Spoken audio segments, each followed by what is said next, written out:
दोस्तों नमस्कार, स्वागत है आप सभी का आपके अपने YouTube channel target with Sanjay Sharma में। तो दोस्तों आज के सेशन में हम लेकर उपस्थित हैं ये उत्तर प्रदेश पुलिस कांस्टेबल भर्ती परीक्षा जिसका हल प्रश्न पत्र है और ये प्रीवियस ईयर में हुए हैं उनका सॉल्यूशन लेकर उपस्थित हैं। तो आई होप जानकारी अच्छी लगेगी और ये काफ़ी आपके लिए महत्वपूर्ण होगा। तो चलिए दोस्तों आज की वीडियो की शुरुआत करते हैं। अगर वीडियो पसंद आए तो शेयर करो अपने दोस्तों यारों और रिश्तेदारों में, तो साथ ही साथ लाइक भी करते जाओ। तो चलिए फिर शुरू करते हैं। आज का हमारा पहला प्रश्न है, ये है त्रिलोचन शास्त्री को हिंदी एकेडमी का सलाहकार सम्मान कब प्रदान किया गया है? तो इसका सही उत्तर आपका हो जाएगा सन ये 1989 से 90 में किया गया है। इसके स्पष्ट सॉल्यूशन की अगर बात करें तो दोस्तों प्रगतिशील काव्य धारा के एक प्रमुख कवि त्रिलोचन शास्त्री को हिंदी अकेडमी द्वारा वर्ष 1989-90 का ये सलाहकार सम्मान प्रदान किया गया है। इनका जन्म उत्तर प्रदेश के सुल्तानपुर जिले में हुआ है और धरती गुलाब और बुलबुल उस जनपद का कवि हूँ, मेरा घर मुक्तिबोध की कविताएं इनकी हैं। देशकाल आदि की प्रमुख भी रचनाएं हैं जो कि 2021-22 का ये सलाहकार सम्मान चित्रा मुग्दल को प्रदान किया गया है।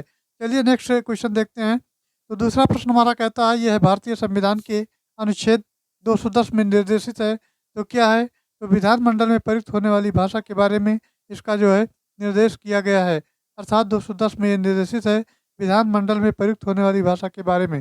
चलिए दोस्तों आगे बढ़ते हैं। तो अगर बात करें भारतीय संविधान के अनुच्छेद 210 की, तो विधानमंडल में प्रयोग की जाने वाली भाषा से ये संबंधित है और अनुच्छेद 210 फर्स्ट भाग 17 में किसी बात के होते हुए भी किंतु अनुच्छेद 348 के उपबंधों के अधीन रहते हुए राज्य के विधानमंडल में कार्य राज्य की राजभाषा या राजभाषाओं में या हिंदी या अंग्रेजी में होगा।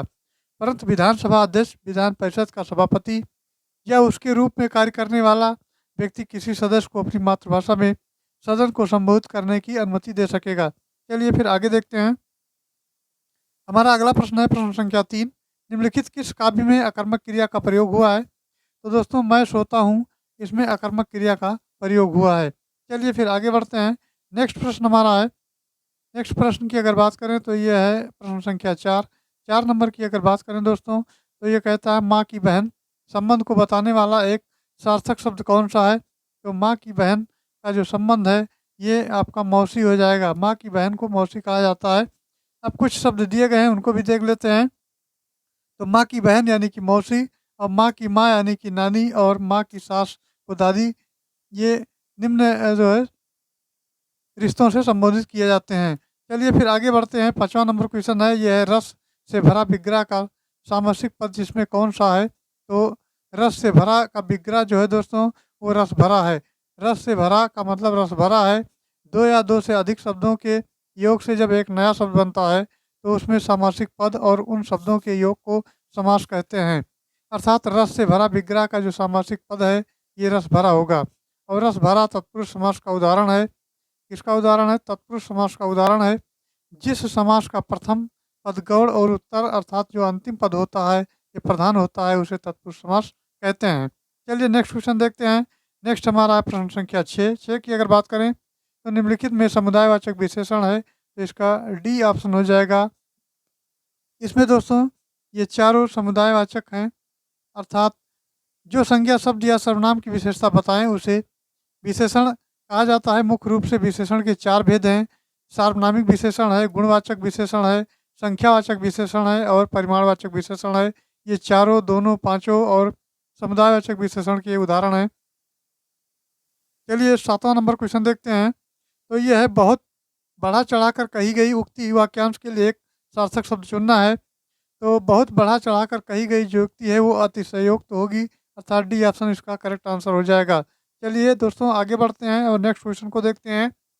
नेक्स्ट प्रश्न हमारा है प्रश्न संख्या 8 की अगर बात करें तो दिए गए पर्यायवाची शब्दों में वाक्य में आए रिक्त स्थान के लिए सही शब्द चुनने हैं। तिरंगा भारत का राष्ट्रीय है क्या? निशान है, पताका है, चिन्ह है या ध्वज है? तो जो तिरंगा है वो राष्ट्र का ध्वज है, राष्ट्रीय ध्वज है। डी ऑप्शन इसका करेक्ट आंसर हो जाएगा। चलिए फिर आगे चलते हैं। 9 नंबर क्वेश्चन की बात कर लेते हैं। सन 1968 में किस साहित्यकार को ज्ञानपीठ पुरस्कार मिला था? तो दोस्तों ये मिला था सुमित्रा नंदन पंत को। सुमित्रा नंदन पंत को ये ज्ञानपीठ पुरस्कार मिला था जो कि 1968 में मिला था। अब भारतीय ज्ञानपीठ न्यास द्वारा ये भारतीय साहित्य के लिए प्रदान किया जाने वाला ये सर्वोच्च पुरस्कार है। हिंदी भाषा का जो प्रथम ज्ञानपीठ पुरस्कार है, ये सुमित्रानंदन पंत को उनकी कृति कृति का नाम था चिदम्बरा, यानी चिदम्बरा उनका नाम था। जो कृति इन्होंने लिखी है के लिए वर्ष 1968 में प्रदान किया गया। 55वां ज्ञानपीठ पुरस्कार 2019 जो कि मलयालम कवि ये अक्कितम अच्युतम और नंबूदरी को प्रदान किया गया। चलिए नेक्स्ट क्वेश्चन देखते हैं। अब ये 10 से 14 तक का प्रश्न है जो कि निर्देश में दिया गया है। इसमें दोस्तों ये आपका गद्यांश दिया गया है, गद्यांश के आधार पर ही प्रश्नों के उत्तर देने हैं।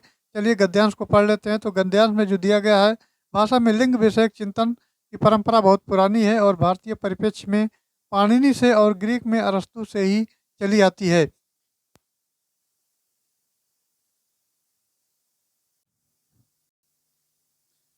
तो इस चिंतन में दो पक्ष उभर कर आते हैं। एक लिंग प्राकृतिक है अथवा सुविधानुसार है और सार्थक पर आधारित है अथवा विसंगतियों पर आधारित है।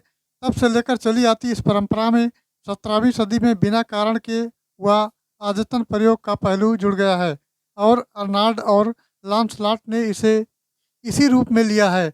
अब दोस्तों आगे अगर बात करें तो हर्टर यानी कि हर्डर 1972 और एडलंग 1783 और हमबोल्ट ये 1827 और जो ग्रिम है 1890 आदि ने कल्पना और मानवीकरण की प्रवृत्तियों को भाषा में लिंग की उत्पत्ति का कारण बताया है। इनमें सबसे महत्वपूर्ण जो है ये ग्रिम के सिद्धांत को माना गया है और ये ब्रुकमैन ने इस विवाद में कहा है कि ये व्याकरणिक लिंग की प्रक्रिया जो है ये पहले से ही वहाँ था। ये केवल कल्पना की शक्ति का इस्तेमाल किया गया और ब्रुगमैन का कहना है कि भारोपीय भाषाओं में आ, ई प्रत्यय मूल रूप में स्त्रीलिंग को व्यक्त नहीं करते। ब्रुगमैन के सिद्धांत को रोथ ने अविश्वसनीय का शिखर सम्मेलन करार दिया है और ये बहस चलते चलते जब संरचनावादी ब्लूमफील्ड तक आई तो उन्होंने कहा कि भाषा में लिंग का प्रयोग यादृच्छिक यानी यादृच्छिक होता है और संस्कृत के व्याकरण में लिंग निर्धारण के लिए जो आधार माने गए हैं उनमें सबसे ऊपर रखा गया है। इसका अर्थ है कि लिंग के अर्थ के अनुसार निर्धारित होते हैं और यदि ऐसा है तो समानार्थी या पर्यायवाची भी उसी लिंग के होने चाहिए थे, क्योंकि वह अर्थ के आधार पर ही एक समान संबंध रचनाओं में रखे गए हैं, पर ऐसा नहीं है। ये वाक्यांश में दिया गया है। अब वाक्यांश के आधार पर आपको प्रश्नों के उत्तर देने हैं, जिसमें 10 नंबर क्वेश्चन कहता है निम्न में से कौन कल्पना और मानवीकरण की प्रवृत्तियों को भाषा में लिंग की उत्पत्ति का कारण नहीं मानता है। तो ये दोस्तों अर्नाल्ड हैं, ये जो है नहीं मानते हैं। चलिए नेक्स्ट क्वेश्चन की बात करें तो 11 नंबर क्वेश्चन कहता है कि भारतीय भाषा में अगर लिंग विषयक चिंतन की परंपरा किससे प्रारंभ होती है तो वो पाणिनि से प्रारंभ होती है। ये ऑप्शन इसका सही उत्तर हो जाएगा। 12 नंबर क्वेश्चन कहता है कि निम्न में कौन सा विद्वान भारोपीय भाषाओं के संदर्भ में ये मानता है कि आ और ई प्रत्यय मूल रूप में स्त्रीलिंग को व्यक्त नहीं करते हैं। ये बताया गया है। तो ये कौन से हैं? ये ब्रुगमैन हैं जो ऐसा मानते हैं। ब्रुगमैन का मानना है कि भारतीय भाषाओं में आ है और ई है प्रत्यय मूल रूप से स्त्रीलिंग को व्यक्त नहीं करते हैं। नेक्स्ट प्रश्न की बात करें तो प्रश्न संख्या 13 नंबर है निम्न में कौन सा विद्वान भाषा लिंग में प्रयोग का यादृच्छिक मानता है। तो ये दोस्तों आपके ब्लूमफील्ड हैं, ये मानते हैं। चलिए नेक्स्ट क्वेश्चन की बात कर लेते हैं। तो नेक्स्ट क्वेश्चन हमारा जो आता है वो आपका है 14 नंबर। 14 नंबर क्वेश्चन की अगर बात करें तो संस्कृत के व्याकरण में लिंग निर्धारण का प्रमुख आधार क्या है। तो ये दोस्तों आधार है वो अर्थ उसका आधार है। अर्थात संस्कृत के व्याकरण में लिंग निर्धारण के लिए जो आधार माने गए हैं उनमें सबसे ऊपर अर्थ को रखा गया है। अर्थात अगर बात की जाए तो लिंग अर्थ के अनुसार निर्धारित होते हैं। अब 15 नंबर क्वेश्चन कहता है कि नंद दास हैं इनमें से किस ग्रंथ के लेखक हैं। तो दोस्तों अगर नंद दास की बात की जाए तो ये आपके रसमंजरी के लेखक हैं। सी ऑप्शन इसका करेक्ट आंसर हो जाएगा। रसमंजरी दोस्तों इसके लेखक हैं, उनका लेखक जो हैं अष्टसाप के प्रमुख कवि यानी नंददास हैं। इनका जन्म जो हुआ था 16वीं शताब्दी में उत्तर प्रदेश में एटा जिले में हुआ था और नंददास भक्ति काल के कृष्ण भक्ति कवि थे। रूप मंजरी, रस मंजरी, सुदामा चरित, भ्रमर गीत, सिद्धांत पंचाध्यायी आदि जो है इनकी प्रमुख रचनाएं हैं, ये आपको देखने को मिलेंगी। 16 नंबर क्वेश्चन कहता है कि इनमें से कौन सा माल गोदाम शब्द में समास का विग्रह सही रूप है। तो दोस्तों ये सी माल के लिए गोदाम अर्थात माल गोदाम हो जाएगा। अगर बात करें तो माल गोदाम शब्द का जो समास विग्रह है यह माल के लिए गोदाम होगा और माल गोदाम तत्पुरुष समास है और ये संप्रदान तत्पुरुष का उदाहरण है। तत्पुरुष समास का पहला पद गौड़ है और अंतिम पद जो है प्रधान होता है। सामान्यतः प्रथम पद विशेषण और दूसरा पद क्या होता है, ये विशेष से होता है, ये ध्यान रखना है। 17 नंबर क्वेश्चन कहता है, दिए गए वाक्य के लिए अनावश्यक प्रसर्गों को हटाकर सही वाक्य को छांटना है। तो अगर बात की जाए तो क्या छांटना है, तो ये आपका वो छत से नीचे गिर पड़ा, वो छत से नीचे गिर पड़ा इसका सही जवाब होगा, जो कि बी ऑप्शन में दिया गया है। तो चलिए दोस्तों नेक्स्ट क्वेश्चन की बात करते हैं। तो नेक्स्ट है 18 नंबर, ये है लोकोक्ति और उसके सही अर्थ वाले जोड़े। ये विकल्प की पहचान करना है, एक तरफ ये दिया है, दूसरी तरफ बी दिया गया है। अब ये एक तरफ स्टेटमेंट है और उसका जो जोड़ा बनाना है, इसमें दिया है पांचों यानी पंचों का सिर माथे, तो इसके सामने फैसला मानना दिया गया है, तो इसका सही हो जाएगा ये। एक दूसरा कहता है कि हमारी बिल्ली हम ही से मैं हूँ, हमारी बिल्ली हम ही से मैं हूँ, तो इसका जो हो जाएगा आपका ये हो जाएगा। दूसरे को अगर लेकर चलते हैं, हमारी बिल्ली हम ही से मैं हूँ, तो सहायता करने वाले पर रौब जमाना, अर्थात ये दूसरा वाला आ जाएगा आपका डी वाले पे। तो यहाँ लिख लेते हैं, एक का आपका ये हो जाएगा और दूसरे का हो जाएगा डी। फिर तीसरा कहता है सहज पके सो मीठा होए। सहज पके सो मीठा होए का मतलब होता है समय पर ही काम पूरा होता है, तो ये आपका सी वाला 3 का सी हो जाएगा, अर्थात 3 का सी हो जाएगा। और फिर उसके बाद बीती ताहि बिसार दे आगे की सुध लेव, अर्थात बातें जो बीती बातें हैं उसको भूल कर भविष्य में, चौथे का आपका बी में हो जाएगा, तो 4 का बी हो जाएगा। अर्थात आपका ए डी और C B, A D C B किस में दिया गया है, तो आपका ये दिया है और डी दिया है, सी और बी दिया है, अर्थात डी ऑप्शन इसका करेक्ट आंसर हो जाएगा। चलिए इसके डिटेल्स की बात कर लेते हैं। तो इसमें दिया गया है, एक तरफ लोकोक्ति दूसरी तरफ अर्थ दिया है। पंचों का कहा सिर बांधे तो फैसला मानना होता है, पंचों ने जो कह दिया उस फैसले को मानना है। हमारी बिल्ली हम ही से म्याऊ का मतलब होता है सहायता करने वाले पर रौब जमाना, अगर कोई व्यक्ति सहायता करना चाहता है तो उसी पर रौब झाड़ना, ये हमारी बिल्ली हम ही से म्याऊ इस लोकोक्ति का अर्थ है। सहज पके सो मीठा होए, अर्थात समय पर ही काम पूरा होता है, ये निश्चित होता है। और बीती ताहि बिसार दे, अर्थात बीती बातें भूलकर भविष्य की सोचना चाहिए, आगे जो है सोचना चाहिए। तो ये रहे इसके जो अर्थ। चलिए आगे बढ़ते हैं। नेक्स्ट क्वेश्चन हमारा है 19 नंबर। 19 की अगर बात करें तो वो ये भी आपका लोकोक्ति का अर्थ जोड़ा ही बनाना है। इसमें ए और 2 आपके पॉइंट दिए गए हैं। अब पहला जो पॉइंट है ये गंगा गए गंगादास, जमुना गए जमुनादास। इसके सामने जो दिया गया है अपनी असफलता पर खींचना। दूसरा दिया गया है खिसियानी बिल्ली खंबा नोचे, अर्थात सिद्धांतहीन व्यक्ति। और का बरखा जब कृषि सुखाने, अर्थात आय के अनुसार खर्च करना। और आपका चौथा क्वेश्चन है तेते पाँव पसारिए जेते लंबी और सौर, तो इसका हो जाएगा समय के बाद सहायता मिलना। तो दोस्तों इसका सही जवाब हो जाएगा वो आपका हो जाएगा, अर्थात अब इसको चलिए मिलान कर लेते हैं।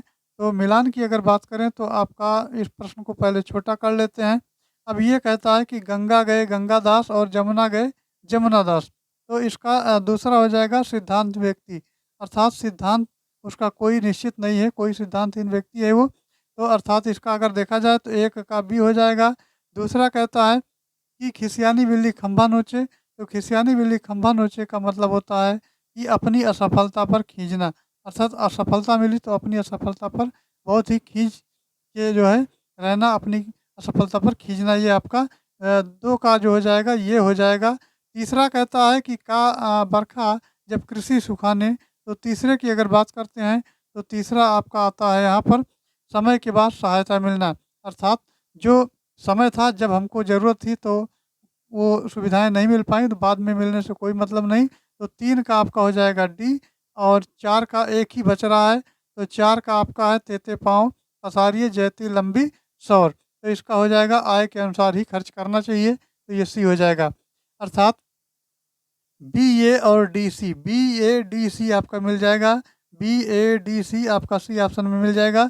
तो C option is correct answer, इसका जो ऑप्शन हो जाएगा सी वाला सही हो जाएगा। चलिए आगे देखते हैं। अब ये इसका डिटेल्स दिया गया है तो ये मिलान कर लेना है। अब चलिए आगे प्रश्न की तरफ बढ़ते हैं और अगला प्रश्न देखते हैं।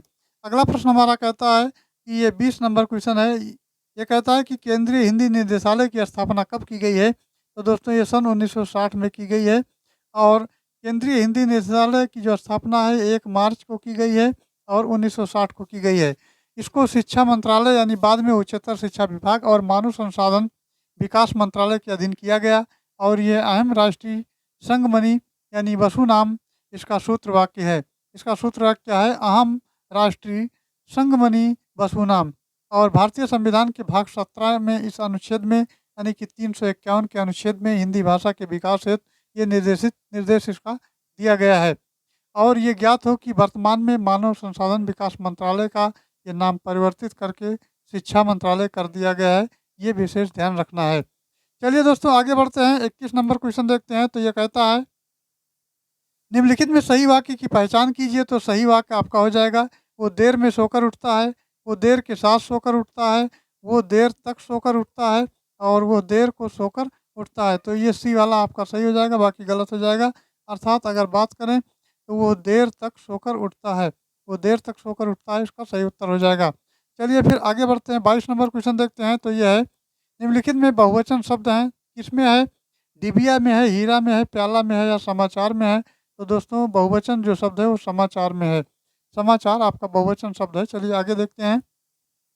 अब थोड़ा सा इसका डिटेल्स देख लेते हैं। तो संज्ञा, सर्वनाम, क्रिया और विशेषण के जिस रूप में संख्या का बोध होता है उसे वचन कहते हैं। और वचन जो होते हैं दो प्रकार के, कौन कौन से? एक वचन और दो वचन यानी बहुवचन होते हैं। संस्कृत में जो आपका होगा एक वचन, द्विवचन और बहुवचन होगा। हिंदी में आपका एक वचन और बहुवचन होगा। और अंग्रेजी में आपका सिंगुलर नंबर और प्लूरल नंबर होगा। अर्थात संस्कृत को छोड़कर हिंदी अंग्रेजी आपके समान मिलेंगे। सिंगुलर नंबर, प्लूरल नंबर, एक वचन, बहुवचन। और संस्कृत में आपका जो होता है एक वचन, द्विवचन और बहुवचन। तो चलिए हिंदी की अब बात कर रहे हैं, हिंदी का पोर्शन पढ़ रहे हैं। तो इसमें दो वचन है, दो प्रकार के होते हैं, एक वचन होता है और बहुवचन होता है। अब दोस्तों हिंदी दर्शन है, समाचार, प्राण, होश, लोग, आंसू आदि जो शब्द हैं ये सदैव बहुवचन में प्रयोग होते हैं। और पानी, दूध, भीड़, सत्य, टोली, आकाश, वर्षा ये सभी सदा एक वचन में ही प्रयोग किए जाते हैं, ये ध्यान रखना है। चलिए अब 23 नंबर क्वेश्चन की बात कर लेते हैं। तो ये 23 नंबर कहता है निम्नलिखित में से कौन सा स्त्रीलिंग शब्द है? यहाँ स्त्रीलिंग शब्द बताना है। तो ये आपका लौंग जो है ये स्त्रीलिंग शब्द है। नमक और भात, पनीर ये आपका ये पुल्लिंग शब्द है, लेकिन स्त्रीलिंग शब्द पूछा गया तो ये लौंग आपका स्त्रीलिंग हो जाएगा। अब चलिए आगे बढ़ते हैं। और इसके परिभाषा की अगर बात करें तो दोस्तों हिंदी व्याकरण में संज्ञा के जिस रूप में व्यक्ति या वस्तु की जाति का बोध होता है उसे लिंग कहते हैं। हिंदी में लिंग को स्त्रीलिंग और पुल्लिंग में विभक्त किया गया है। अब लौंग जो है स्त्रीलिंग शब्द है, जबकि नमक, पनीर और भात पुल्लिंग शब्द हैं, ये बताया गया है। चलिए फिर नेक्स्ट क्वेश्चन देखते हैं, 24 नंबर। तो निरंतरता बोधक यानी संयुक्त क्रिया का उदाहरण है। तो ये बरसता यानी बरसता रहता है। तो ये आपका निरंतरता जो बोधक ये आपका उदाहरण है।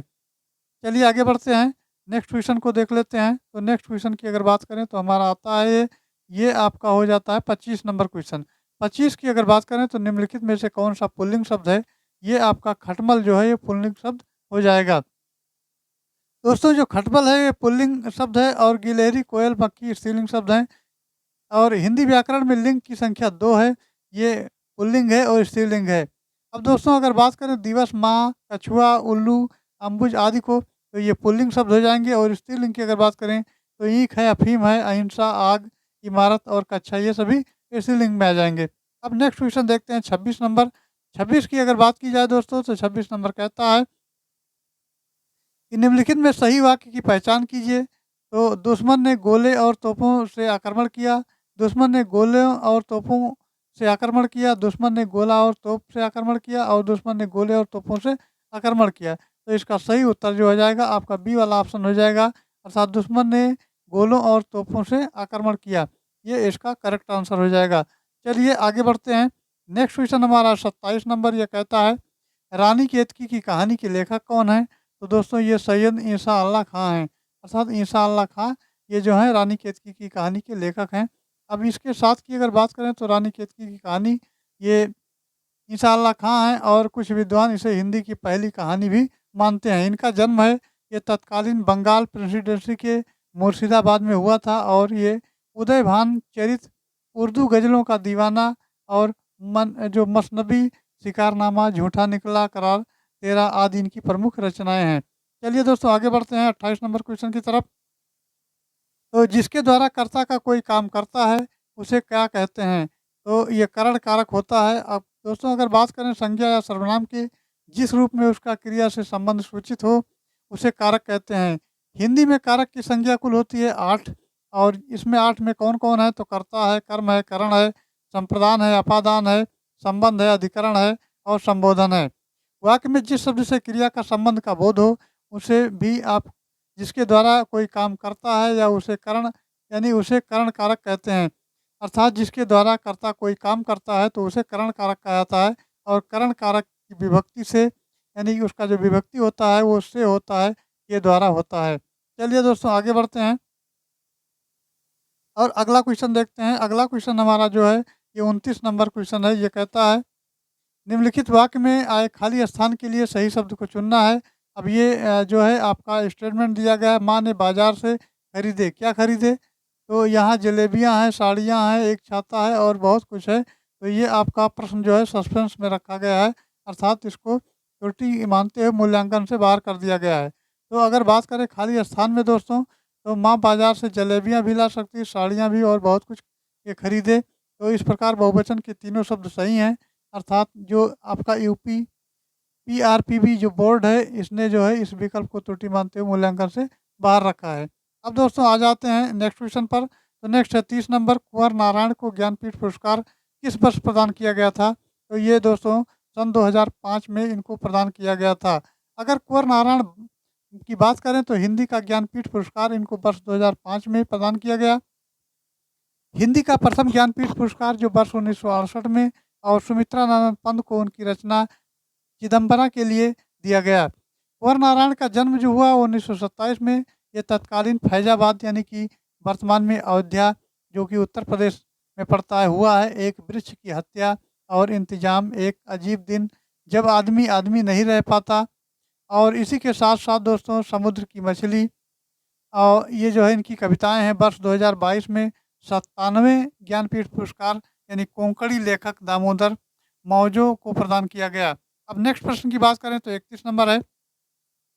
ये कहता है निम्नलिखित में से कौन सा कामदेव का पर्यायवाची शब्द नहीं है? नहीं पूछा गया है, अर्थात प्रश्न आपके नेगेटिव में पूछे गए हैं। तो इसका ये निलय जो है ये आपका पर्यायवाची शब्द कामदेव का नहीं है। कामदेव का मनोज भी होता है, अनंग भी होता है और मंथक भी होता है। तो चलिए इसके कुछ और पर्यायवाची शब्द देख लेते हैं।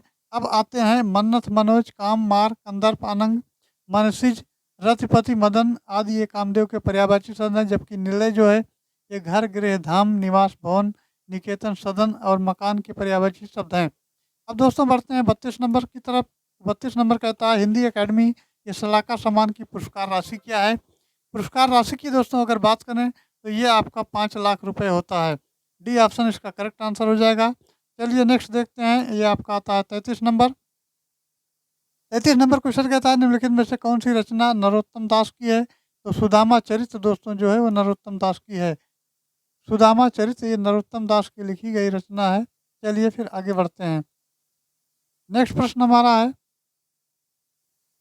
अब कुछ और रचनाएं दी गई हैं, इनको भी लगे हाथ देख लेते हैं। तो लेखक एक तरफ है, दूसरी तरफ रचनाएं हैं। नरोत्तम दास ये सुदामा चरित्र के लेखक हैं।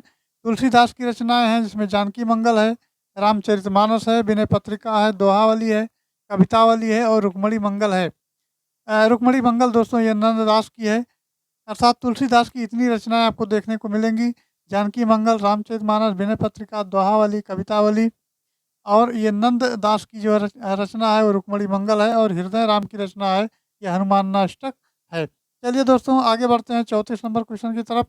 तो ये निम्न में से पुष्ट मार्गीय भक्ति संप्रदाय की स्थापना किसने किया? तो इसका उत्तर हो जाएगा ये वल्लभाचार्य ने किया है।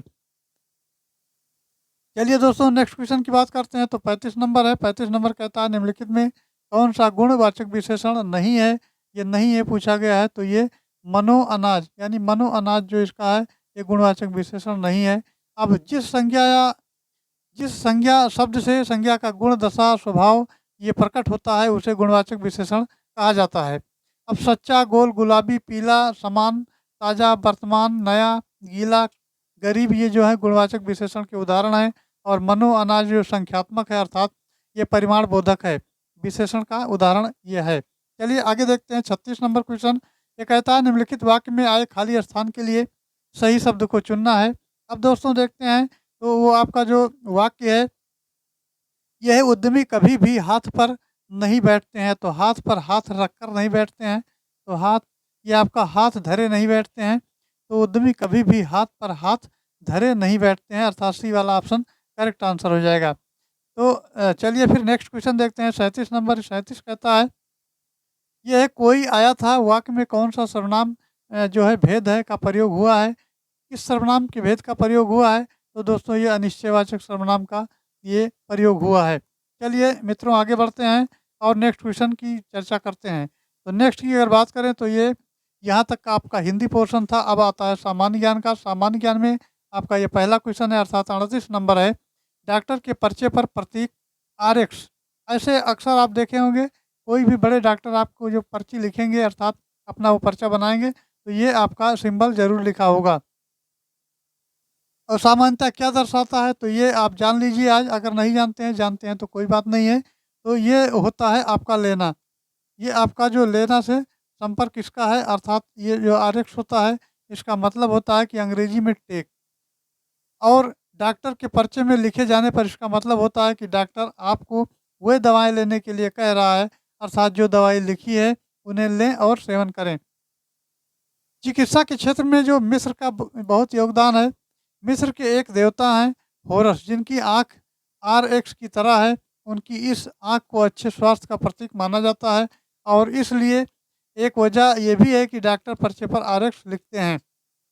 चलिए नेक्स्ट देखते हैं 39 नंबर क्वेश्चन। तो 39 नंबर कहता है, निम्नलिखित में से कौन सा विकल्प जो है भारत में रबी फसल का उदाहरण नहीं है? तो ये दोस्तों जो कोहड़ा है आपका, ये आपका रबी फसल का उदाहरण नहीं है। सरसों है, गेहूँ है, जौ है, लेकिन कोहड़ा आपका ये नहीं मिलेगा। अब थोड़ा डिटेल से चर्चा कर लेते हैं। तो कोहड़ा रबी फसल का उदाहरण नहीं है, और कोहड़ा खरीफ और गर्मी के मौसम में उत्पादित होता है। रबी की फसल अक्टूबर नवंबर में बोई जाती है। सरसों, गेहूँ, चना, मटर, आलू, राई आदि जो है रबी की मुख्य फसलें हैं। चलिए फिर आगे देखते हैं 40 नंबर क्वेश्चन। ये कहता है कि 1831 में board of revenue Uttar Pradesh की स्थापना कहाँ की गई थी? तो दोस्तों ये इलाहाबाद में की गई थी, जो वर्तमान में प्रयागराज के नाम से चर्चा में है। तो ये प्रयागराज, वर्तमान का प्रयागराज, अर्थात पुराना नाम इसका इलाहाबाद, तो इलाहाबाद में की गई थी। अब दोस्तों अगर बात करें बोर्ड, ये 1831 में board of revenue Uttar Pradesh की स्थापना इलाहाबाद प्रयागराज में की गई थी। चलिए फिर नेक्स्ट देखते हैं 41 नंबर। 41 की अगर दोस्तों बात करें तो 41 नंबर कहता है, ये मेक्सिको की मुद्रा क्या है? तो मेक्सिको की वो मुद्रा है वो पेसो है। पेसो, सी ऑप्शन इसका करेक्ट आंसर हो जाएगा। नेक्स्ट प्रश्न की तरफ बढ़ते हैं और अगला प्रश्न देखते हैं। अगले प्रश्न की अगर दोस्तों बात करें तो ये नेक्स्ट जो आपका ये मेक्सिको की मुद्रा अर्थात पेसो है। और मेक्सिको जो उत्तरी अमेरिका महाद्वीप में स्थित एक जो तटीय देश है, और दोस्तों इसकी राजधानी जो है मेक्सिको सिटी है। अगर जनसंख्या की दृष्टि से माना जाए तो ये सबसे बड़ा नगर है, और चांदी के उत्पादन में मेक्सिको का जो स्थान है वो शीर्ष स्थान है, अर्थात यहाँ चांदी की उत्पादन अधिक मात्रा में होती है। चलिए दोस्तों फिर नेक्स्ट प्रश्न की तरफ चलते हैं। अब 42 नंबर क्वेश्चन है, इसको देखते हैं। तो ये सितंबर 2019 में भारत की निम्नलिखित में किस राज्य ने मालदीव के साथ समझौता ज्ञापन पर जो है हस्ताक्षर किया, ताकि द्वीपीय देश में कैंसर केयर सुदृढ़ हो सके? तो ये आपका केरल है। केरल के साथ जो है ये समझौता ज्ञापन पर हस्ताक्षर हुआ है। चलिए आगे बढ़ते हैं। अब दोस्तों इसके बारे में थोड़ा चर्चा कर लेते हैं, क्योंकि आपका ये द्वीपीय देश है, और द्वीपीय देश मालदीव में कैंसर की देखभाल को मजबूत करने के लिए केरल ने मालदीव के साथ समझौता किया है। और मालदीव हिंद महासागर में स्थित करीब 1200 द्वीपों का समूह है, और इसकी राजधानी माले है। मालदीव की राजधानी दोस्तों माले है, और ये मालदीव का सबसे बड़ा नगर भी है।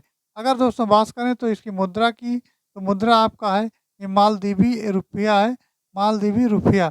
चलिए आगे बढ़ते हैं। अगला क्वेश्चन है ये 43 नंबर। GST यानी गुड्स सर्विस टैक्स के तहत सामानों को व्यवस्थित तरीके से वर्गीकृत करने के लिए निम्नलिखित में से किस कोड का उपयोग किया जाता है? क्या HSN कोड किया जाता है, या SAC कोड है, या GST कोड है, या PAC कोड है? तो दोस्तों अगर बात करें तो GST के तहत अगर सामान को व्यवस्थित करने के तरीके की बात की जाए तो इसमें आपका HSN कोड प्रयोग किया जाता है। और HSN का पूरा नाम होता है ये हार्मोनाइज्ड सिस्टम ऑफ नोमेक्लेचर।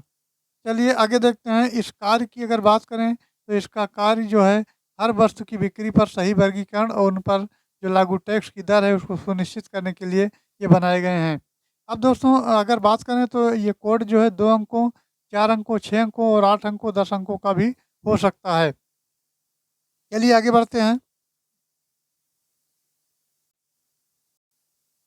तो दोस्तों नेक्स्ट क्वेश्चन हमारा है, ये आपका 44 नंबर क्वेश्चन कहता है कि ये पट्ट का डाकल यानी पट्ट डाकल स्मारक जो भारत के स्थापत्य रूपों के लिए प्रसिद्ध है, भारत के निम्नलिखित में से किस राज्य में स्थित है? तो दोस्तों ये कर्नाटक राज्य में स्थित है।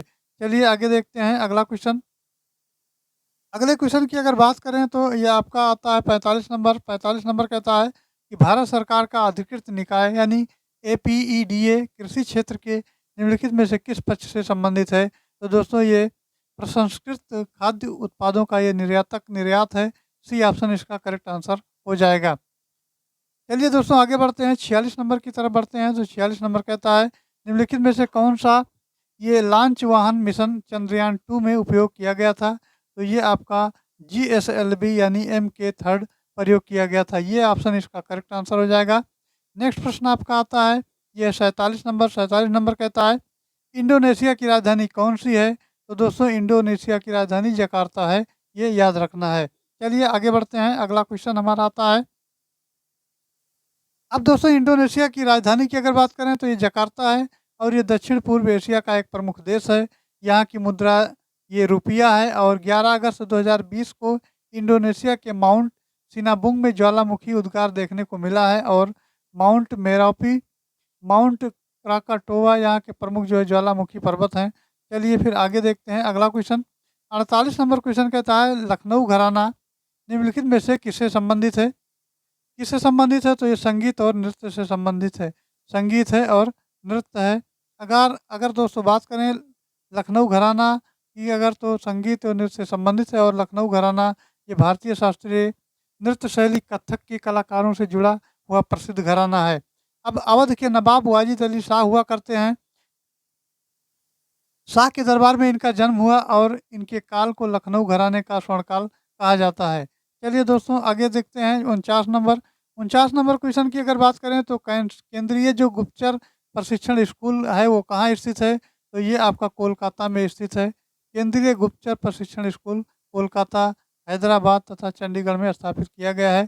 चलिए फिर 50 नंबर क्वेश्चन की बात करते हैं। तो 50 नंबर कहता है निम्नलिखित में से कौन सा साइबर अपराध नहीं है? तो साइबर अपराध जो नहीं है इसमें ऑप्शन दिया है ये पोर्नोग्राफिक यानी अश्लील मेल भेजना, सोशल नेटवर्क को विकृत करना, हैकिंग करना, बिना अनुमति के कॉपीराइट सामग्री कॉपी करना। तो इसका जो दोस्तों सही उत्तर हो जाएगा ये साइबर अपराध के अंतर्गत नहीं आता है। बिना अनुमति के कॉपीराइट सामग्री जो है ये आपका ये साइबर अपराध के अंतर्गत नहीं आता है। बाकी ये तीनों ऑप्शन आपके साइबर अपराध के अंतर्गत आते हैं। चलिए फिर आगे देखते हैं अगला क्वेश्चन। अगले क्वेश्चन की अगर बात की जाए तो ये आपका 51 नंबर है। 51 नंबर कहता है भारत को कौन सा जिला है जहां व्यावसायिक वानिकी के विरुद्ध चिपको आंदोलन शुरू हुआ था? तो वो चमोली जिला है।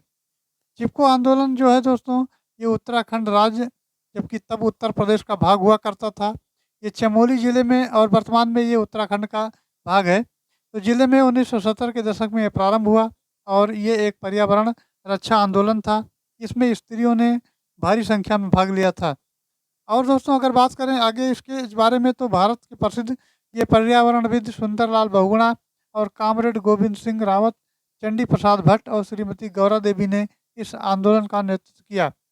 वर्ष 1987 में इस आंदोलन को सम्यक जीविका पुरस्कार से भी सम्मानित किया गया था। चलिए आगे देखते हैं 52 नंबर क्वेश्चन। 52 नंबर कहता है कि RPF यानी सबसे उपयुक्त पूर्ण रूप निम्नलिखित में से कौन सा है? तो RPF का होता है ये railway protection force. Railway protection force इसका पूरा नाम होता है और ये भारतीय रेल मंत्रालय के अधीन होता है। RPF का जो मुखिया डायरेक्टर जनरल होता है जो कि प्रायः भारतीय पुलिस सेवा के अधिकारी होते हैं और इसका आदर्श वाक्य और निष्ठा है, अर्थात इसका आदर्श वाक्य सेवा और निष्ठा है। सेवा और निष्ठा याद रखना है। चलिए आगे देखते हैं 53 नंबर। 53 की अगर बात की जाए दोस्तों तो उड़ीसा में प्रसिद्ध सूर्य मंदिर का निर्माण करवाने वाला शासक निम्नलिखित राजवंशों में किससे संबंधित है? तो ये आपका ये गंग राजवंश है। गंग राजवंश इसका सही उत्तर हो जाएगा। ओडिशा में प्रसिद्ध सूर्य मंदिर ये कोणार्क का निर्माण गंग राजवंश के शासक नरसिंह देव ने कराया था और इसे 1236 से 1264 ईस्वी में गंग वंश के तत्कालीन सामंत राजा नरसिंह देव द्वारा कर बनवाया गया था। अब दोस्तों आगे अगर बात करें तो संपूर्ण मंदिर का स्थल जो है 12 जोड़ी चक्रों के साथ 7 घोड़ों से खींचते हुए निर्मित किया गया है, जिसमें सूर्य देव को विराजमान भी दिखाया गया है। अब ये है वर्तमान में 6 घोड़ों के रथ को खींचते हुए दिखाया गया है, जबकि एक घोड़ा नष्ट हो गया।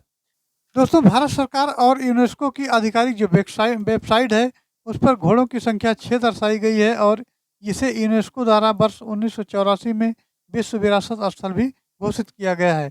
चलिए अब देखते हैं अगला क्वेश्चन। अगला हमारा 54 नंबर है। 54 नंबर की अगर बात करते हैं तो निम्नलिखित में से कौन सा रोग बैक्टीरिया के कारण होता है? तो ये आपका निमोनिया जो होता है बैक्टीरिया के कारण होता है। अब आगे अगर बढ़ें दोस्तों तो ये निमोनिया के कारण होता है और जो ये आपका स्ट्रेप्टोकस यानी न्यूमोनी नामक जीवाणु से होता है और चेचक जो विषाणु जनित रोग है जो कि वायरियोला नामक विषाणु से होता है। इसके टीके का आविष्कार एडवर्ड जेनर ने किया। और इन्फ्लुएंजा भी जो है विषाणु जनित रोग है। स्वाइन फ्लू यानी H1N1 बर्ड फ्लू, H5 और N1 है इसके प्रमुख प्रकार हैं। तो चलिए फिर आगे देखते हैं 55 नंबर क्वेश्चन। 55 नंबर कहता है निम्नलिखित में से कौन सा विकल्प राजस्थान में स्थित राष्ट्रीय उद्यान और वन्य जीव अभ्यारण्य के संबंध में गलत है? तो इसका उत्तर हो जाएगा ये सह्याद्री टाइगर रिजर्व इसका गलत उत्तर हो जाएगा। चलिए दोस्तों आगे देखते हैं तो ये सह्याद्री टाइगर रिजर्व महाराष्ट्र में स्थित है। कहाँ स्थित है? महाराष्ट्र में। और इसे वर्ष 2012 में महाराष्ट्र सरकार द्वारा अधिसूचित किया गया था। दूसरा आता है भारत में प्रोजेक्ट टाइगर की शुरुआत 1973 में हुई थी। अब नेक्स्ट क्वेश्चन की तरफ बढ़ते हैं। 56 नंबर। 56 नंबर कहता है दोस्तों ये है आपका ये डोलू कुनिया भारत के किस राज्य का लोक नृत्य है? तो ये कर्नाटक का लोक नृत्य है। चलिए आगे देखते हैं। कर्नाटक इसका सही जवाब हो जाएगा। इसके साथ साथ दोस्तों ये आपका डोलू कुनिया कर्नाटक है का लोक नृत्य है और ये श्री वीर सिंहेश्वर की पूजा से जुड़ा एक लोकप्रिय नृत्य है जिसे भगवान शिव का एक रूप माना जाता है। और इस लोक नृत्य की उत्पत्ति जो है उत्तरी कर्नाटक में कुर्बा गौड़ा समुदाय के अनुष्ठानों में हुई थी। नेक्स्ट क्वेश्चन हमारा 57 नंबर। 57 की अगर दोस्तों बात करें तो पाकिस्तान के लरकाना जिले में सिंधु नदी के तट पर स्थित सिंधु घाटी सभ्यता का एक प्रमुख शहर निम्नलिखित में से कौन सा है? तो ये दोस्तों मोहनजोदड़ो है। कौन सा है? मोहनजोदड़ो है। चलिए आगे बढ़ते हैं। अब मोहनजोदड़ो के बारे में विस्तार से चर्चा करते हैं। तो दोस्तों अगर बात की जाए पाकिस्तान के सिंध प्रांत के लरकाना जिले में तो सिंधु नदी के तट पर ये स्थित है और सिंधु सभ्यता का एक प्रमुख स्थल है और इसका नाम है मोहनजोदड़ो। इसकी खोज दोस्तों राखालदास बनर्जी ने 1922 ईस्वी में की थी। और मोहनजोदड़ो का जो सर्वाधिक उल्लेखनीय स्मारक है वो विशाल स्नानागार है। हड़प्पा पाकिस्तान के मांटगोमरी संप्रति साहिवाल जिले में रावी नदी के तट पर स्थित है। और लोथल गुजरात जो है गुजरात में पड़ता है भोगवा नदी के तट पर है। जबकि आलमगीरपुर उत्तर प्रदेश के मेरठ जिले में और हिल्डन नदी के किनारे स्थित है। ये याद रखना है। चलिए 58 नंबर क्वेश्चन की बात करते हैं। तो 58 नंबर कहता है निम्नलिखित में से कौन सी कल्पना चावला की जीवनी है और जॉन पियर हैरिसन द्वारा ये लिखी गई है? तो इसका उत्तर हो जाएगा ये आपका हो जाएगा as of time. As of time इसका उत्तर हो जाएगा। चलिए दोस्तों आगे बढ़ते हैं। अगला हमारा क्वेश्चन है ये है 59 नंबर। 59 की बात करें तो ये संत कबीर नगर जिले का पुलिस प्रशासन किस पुलिस क्षेत्र के अंतर्गत आता है? तो ये गोरखपुर पुलिस के अंतर्गत अर्थात गोरखपुर पुलिस क्षेत्र के अंतर्गत आता है। अब दोस्तों उत्तर प्रदेश को जो बांटा गया है वो आपके 8 जोन में बांटा गया है। इसमें संत कबीर नगर है जिला गोरखपुर में आता है, ये ध्यान रखना है। 60 नंबर क्वेश्चन कहता है कि भारतीय संविधान के निम्नलिखित मौलिक अधिकारों में से कौन सा है जो 14 वर्ष से कम उम्र के बच्चों के रोजगार पर प्रतिबंध लगाता है? तो दोस्तों इसका जो ऑप्शन दिया गया है ये समानता का अधिकार है, स्वतंत्रता का अधिकार है और 2 ऑप्शन आगे और आपको मिलने वाले हैं। तो ये आपका सी वाला कहता है कि शोषण के विरुद्ध अधिकार और संस्कृति और शिक्षा संबंधी अधिकार। तो इसका जो सही उत्तर हो जाएगा वो आपका ऑप्शन सी हो जाएगा, शोषण के विरुद्ध अधिकार करेक्ट आंसर हो जाएगा। अब दोस्तों शोषण के विरुद्ध अधिकार की अगर बात की जाए तो 14 वर्ष से कम उम्र के जो बच्चे हैं 14 वर्ष से कम उम्र के जो बच्चे हैं उनको रोजगार पर प्रतिबंध लगाता है। और इसका उल्लेख है कि संविधान के अनुच्छेद 24 में इसका वर्णन भी किया गया है। और भारत के यूएसए के संविधान से ये मौलिक अधिकार लिया गया है। अब दोस्तों 61 नंबर क्वेश्चन की बात कर लेते हैं। तो भारतीय कृषि अनुसंधान संस्थान पूसा का मुख्यालय कहाँ स्थित है? तो ये दोस्तों दिल्ली में स्थित है, ये ध्यान रखना है। भारतीय कृषि अनुसंधान पूसा ये मुख्यालय इसका दिल्ली है। और सोसाइटी पंजीकरण एक्ट जो है ये 1860 के तहत 16 जुलाई 1929 को भारतीय कृषि अनुसंधान परिषद की स्थापना की गई थी। दोस्तों आगे अगर बात करें तो भारतीय कृषि अनुसंधान परिषद का मुख्यालय ये कृषि भवन नई दिल्ली में स्थित है, ये ध्यान रखना है। 62 नंबर क्वेश्चन कहता है कि निम्नलिखित में से कौन सी पुस्तक ये रोहिंटन मिस्त्री द्वारा लिखी गई है? तो दोस्तों ये फाइन बैलेंस इस पुस्तक का नाम है, जो कि आपका रोहिंटन मिस्त्री द्वारा लिखी गई है। चलिए आगे बढ़ते हैं, 63 नंबर की बात करते हैं। तो निम्नलिखित में से कौन सा केंद्रीय पुलिस बल यानी कि मिलिशिया के रूप में उभरा है, जिसे कछार लेवी कहा जाता है, जो उत्तर पूर्व भारत के कुछ सबसे दूरस्थ और अल्प विकसित क्षेत्रों में तैनात हैं? तो इसका उत्तर हो जाएगा आपका ये असम राइफल्स हो जाएंगे। AR शॉर्ट में लिखा जाता है असम राइफल्स। चलिए आगे देखते हैं दोस्तों। अगला क्वेश्चन कहता है 64 नंबर है, ये कहता है भारत में मानव अधिकार संरक्षण अधिनियम यानी PHRA कब लागू हुआ? यानी फारा जो है कब लागू हुआ? तो दोस्तों ये 1993 में लागू हुआ है। अब भारत के मानव अधिकार संरक्षण का अधिनियम अधिनियम जो लागू हुआ है ये 28 सितंबर 1993 को हुआ है। और ये अधिनियम संपूर्ण भारत में लागू हुआ है, केवल जम्मू कश्मीर राज्य की सूची को छोड़कर। इसमें 8 अध्याय हैं और 43 धाराएं हैं। दोस्तों इसमें अगर बात की जाए तो और एक अध्यक्ष सहित 8 सदस्य हैं, जिसमें 4 जो होते हैं वो पदेन होते हैं और 4 नामित सदस्य होते हैं। अब चलिए आगे बढ़ते हैं। अगला क्वेश्चन हमारा है 65 नंबर। 65 नंबर कहता है कि जून 2020 तक राष्ट्रीय मानवाधिकार आयोग में कितने कोर ग्रुप हैं? तो कुल 9 कोर ग्रुप बनाए गए हैं। अब प्रश्नकाल में राष्ट्रीय मानवाधिकार का जो ग्रुप है वो 9 कोर ग्रुप था, जबकि 1 अप्रैल 2022 तक इसको 13 ग्रुप ये बना दिया गया है, अर्थात कर दिया गया है। तो अब वर्तमान में 13 ग्रुप कोर हो गए हैं। चलिए नेक्स्ट देखते हैं। नेक्स्ट हमारा है ये 66 नंबर क्वेश्चन। 66 नंबर क्वेश्चन की बात करते हैं। तो ये कहता है निम्नलिखित कथनों को पढ़ें और सही विकल्प को चुनें। इसमें 2 पॉइंट दिए गए हैं। कच्छ का ग्रेट रण भारत के थार रेगिस्तान में एक ये नमकीन दलदल है, जिसे 2 भागों में विभाजित किया जाता है, जिसे कच्छ का ग्रेट रण और ये लिटिल रण ऑफ कच्छ यानी LRK के नाम से जाना जाता है। अब दोस्तों भारतीय जो घुड़खर की प्रमुख आबादी कच्छ के छोटे रण में है, और उस क्षेत्र में घुड़खर जो है अभ्यारण्य घोषित किया गया है, जिसका क्षेत्रफल लगभग जो है माना गया है 49.70 वर्ग किलोमीटर। अब इसमें जो ऑप्शन दिए गए हैं आपके, ये ऑप्शन है ए ऑप्शन है, बी, सी और डी, 4 ऑप्शन दिए गए हैं। इसमें कहता है कि पहला सही है, दूसरा सही है, दूसरा कहता है पहला सही है और दूसरा गलत है। और आगे बढ़ कर के देख लेते हैं कि तीसरा ऑप्शन क्या कहता है। तो दोस्तों तीसरा ऑप्शन कहता है कि पहला आपका गलत है और दूसरा सही है। और डी ऑप्शन कहता है एक गलत है, यानी पहला गलत है दूसरा गलत है। तो इसका सही उत्तर हो जाएगा आपका ऑप्शन ए, जो कि कच्छ का रण गुजरात प्रांत में स्थित है और नमकीन दलदल का ये वीरान प्रदेश है। ये बातें सही हैं। फिर आपका आता है ये लगभग 30,000 वर्ग किलोमीटर क्षेत्रफल में फैला है और कच्छ के रण के पश्चिमी सीमा अर्थात पाकिस्तान से मिलती है, और ये 2 भागों में विभाजित है, कच्छ का ग्रेट रण और ये little Rann of the Kutch. चलिए नेक्स्ट है जो लिटिल रण ऑफ कच्छ यानी क्षेत्रफल जो इसका है ये 4953.70 वर्ग किलोमीटर में है। और ये आपका घुड़खर अभ्यारण्य बनाया गया है, जो कि घुड़खर जंगली गधा के लिए प्रसिद्ध है। चलिए आगे बढ़ते हैं और अगला क्वेश्चन देखते हैं। तो अगले क्वेश्चन की अगर बात करें तो ये 67 नंबर है, कहता है पादप वायरस यानी TMB का पूर्ण रूप क्या है? TMB की अगर बात करें तो ये टोबैको मोजेक वायरस होता है, टोबैको मोजेक वायरस।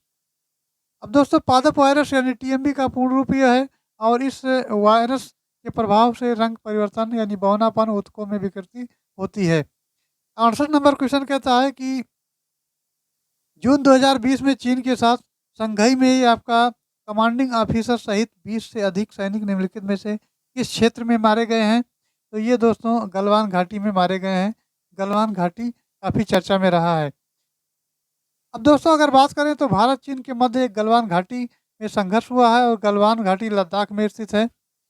इस संघर्ष में तेलंगाना के कर्नल संतोष बाबू सहित बिहार रेजिमेंट के 20 सैनिक शहीद हुए हैं और 5 मई 2020 को चीनी पीपुल्स आर्मी ने गलवान घाटी क्षेत्र में घुसपैठ की थी।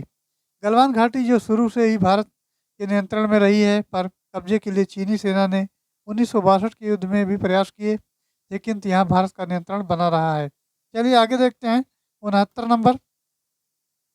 नंबर कहता है मानवाधिकार के लिए संयुक्त राष्ट्र की जो उच्चायुक्त कार्यालय यानी कि आखिर जो आपका ओखर है कि आर्थिक, सामाजिक और सांस्कृतिक अधिकारों की समिति में कितने सदस्य हैं? तो कुल 18 सदस्य हैं। चलिए आगे बढ़ते हैं। 70 नंबर दोस्तों क्वेश्चन कहता है कि राजस्व आयोग या बोर्ड ऑफ रेवेन्यू यानी उत्तर प्रदेश में कितने सदस्य हैं? तो कुल आपके 10 सदस्य यहाँ मिलेंगे। अब उत्तर प्रदेश एक राजस्व परिषद होगा जिसमें एक अध्यक्ष और ऐसे अन्य सदस्य होंगे जिन्हें सरकार द्वारा समय समय पर नियुक्त किया जाए। उत्तर प्रदेश राजस्व संहिता 2006 के अनुसार वर्तमान में एक अध्यक्ष, 2 प्रशासनिक सदस्य, 7 न्यायिक सदस्य। इस प्रकार राजस्व आयोग या बोर्ड ऑफ रेवेन्यू में कुल 10 सदस्य हैं। इस प्रश्न का उत्तर कोई विकल्प नहीं होगा। तो ये राजस्व संहिता 2006 के अनुसार सदस्यों की संख्या अस्पष्ट है, अर्थात ये भी प्रश्न आपका डी वाला ऑप्शन माना गया है, यानी 10 सदस्य माने गए हैं। चलिए आगे बढ़ते हैं। 71 नंबर कहता है भारतीय संविधान के आर्टिकल 326 के अनुसार हर राज्य के विधानसभा और विधान परिषद के चुनाव वैश्विक मताधिकार के आधार पर होंगे और वैश्विक मताधिकार से तात्पर्य है कि प्रत्येक भारतीय नागरिक की जो उम्र चुनाव में भाग लेने के लिए वो कितने वर्ष से कम नहीं होनी चाहिए। तो दोस्तों 18 वर्ष से कम नहीं होनी चाहिए, ये माना जाता है। अब ये अनुच्छेद 326 में के अनुसार दिया गया है लोकसभा और प्रत्येक राज्य की विधानसभा के लिए जो निर्वाचन वैश्विक मताधिकार का के आधार पर होंगे, अर्थात प्रत्येक व्यक्ति जो भारत का नागरिक है और ऐसी तारीख को जो समुचित विधानमंडल द्वारा बनाई गई है, किसी विधि द्वारा या उसके अधीन निर्मित या नियत की जाए, तो कम से कम 18 वर्ष की आयु का हो, 18 वर्ष की आयु पूर्ण कर चुका हो, ऐसा माना जाता है। चलिए आगे बढ़ते हैं। 72 नंबर क्वेश्चन कहता है म्यांमार में भारत का दूतावास निम्नलिखित में से किस स्थान पर है? तो दोस्तों ये यांगून में भारत का जो है दूतावास है। चलिए आगे बढ़ते हैं और नेक्स्ट क्वेश्चन देखते हैं। तो नेक्स्ट क्वेश्चन की अगर बात करें तो ये आपका आता है 73 नंबर। 73 की बात करें अगर, तो निम्नलिखित में से किस तारीख को विश्व मस्तिष्क ट्यूमर दिवस के रूप में ये मनाया जाता है? तो ये 8 जून को विश्व यानी विश्व मस्तिष्क ट्यूमर दिवस के रूप में इसको मनाया जाता है। अब दोस्तों 8 जून को ये दिवस मनाया जाता है और इसे 2000 में पहली बार मनाया गया था। 5 जून विश्व पर्यावरण दिवस मनाया जाता है और 21 जून को विश्व योग दिवस के रूप में भी मनाया जाता है। चलिए आगे बढ़ते हैं। 74 नंबर की बात कर लेते हैं। 74 नंबर कहता है सीआरपीएफ का सबसे उपयुक्त पूर्ण रूप निम्नलिखित में से कौन सा है? तो Chennai railway police force, Chennai railway protection force, central reserve police force और सेंट्रल रिजर्व प्रोटेक्शन फोर्स। तो इसका सही उत्तर हो जाएगा ये आपका सेंट्रल रिजर्व पुलिस फोर्स हो जाएगा। सी ऑप्शन इसका करेक्ट आंसर हो जाएगा। चलिए नेक्स्ट देखते हैं। तो इसका मुख्यालय की अगर बात करें तो ये नई दिल्ली में है। 75 नंबर कहता है दोस्तों निम्नलिखित में से किस देश ने सितंबर 2020 में रॉयल ऑस्ट्रेलियाई नौसेना के साथ ये पैसेज एक्सरसाइज किया? तो इसका सही उत्तर हो जाएगा भारत ने किया है। भारत इसका सही उत्तर हो जाएगा। अब दोस्तों 76 नंबर से लेकर के आगे के आपके संख्यात्मक योग्यता से प्रश्न दिए गए हैं। तो ये पीडीएफ आपको भेज दी जाएगी, आप वहाँ से पीडीएफ को डाउनलोड करके और इस सवाल को हल कर सकते हैं। आपका सॉल्यूशन भी साथ साथ दिया गया है, ये यहाँ से आप इसको हल कर सकते हैं। पूरा सॉल्यूशन इसके साथ साथ दिया गया है, ये पीडीएफ पर आपको मिल जाएगा। इसमें सब हल करना है, सारी चीज़ें आपकी रीजनिंग की हैं, मैथ का है, ये सारे पोर्शन आपको देखने को मिलेंगे। तो चलिए फिर आज की क्लास को यहीं समाप्त करते हैं। आई होप जानकारी अच्छी लगी होगी। जानकारी अच्छी लगी हो तो चैनल को लाइक करें, सब्सक्राइब करें और शेयर करें। ये पीडीएफ आपको टेलीग्राम पर सिर्फ शेयर कर दिया जाएगा। टेलीग्राम ग्रुप आप ज्वाइन कर लें और वहाँ से पीडीएफ प्राप्त कर लें। चलिए फिर यहाँ तक बने रहने के लिए धन्यवाद। Thanks for watching. जय हिंद।